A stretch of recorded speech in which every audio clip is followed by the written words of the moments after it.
Halo, assalamualaikum warahmatullahi wabarakatuh. Teman-teman sekalian, ketemu lagi di channel kita.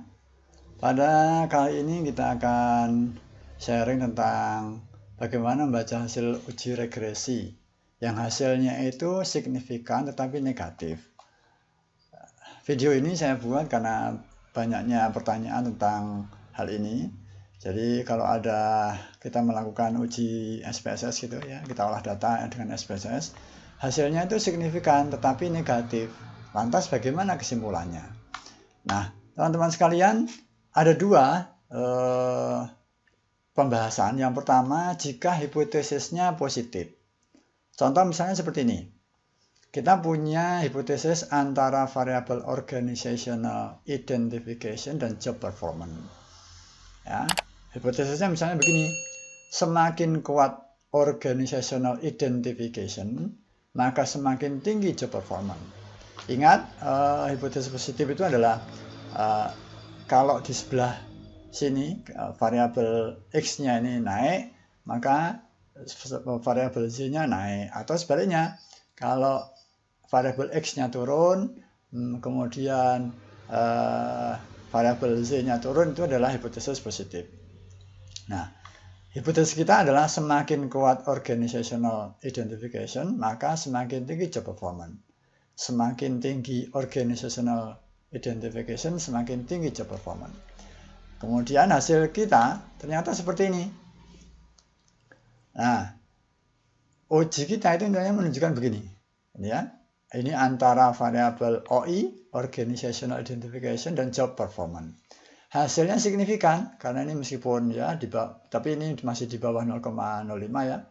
Hasilnya 0,043, masih di bawah 0,05, sehingga ini signifikan. Tetapi arahnya itu negatif. Ya, arahnya negatif. Sementara hipotesis kita tadi adalah arahnya adalah positif. Arah hubungannya ini ya. Coba ini hubungannya kan arahnya adalah positif. Maka disebut hipotesis positif. Nah, karena arahnya ini berbeda dengan arah hasil uji atau hasil olah data ini berbeda dengan hipotesis yang kita ajukan, maka kesimpulannya hipotesisnya ditolak. Ya, hipotesisnya ditolak. Nah, lantas bagaimana kalau kita punya hipotesis seperti ini? Hipotesisnya memang negatif ya. Jadi arah hipotesisnya itu, arah pengaruh pada hipotesisnya itu adalah negatif. Credit risk dan performance. Atau ini kalau ini biasanya teman-teman di keuangan itu NPF dan ROA ya. Credit risk-nya naik, kemudian ROA-nya turun. Ini kan berarti hipotesisnya arahnya adalah negatif. Nah, hipotesisnya misalnya begini, semakin besar NPF-nya, non-performing financing-nya atau NPL-nya boleh ya. Ini menunjukkan ukuran bahwa kredit yang disalurkan itu bermasalah gitu ya.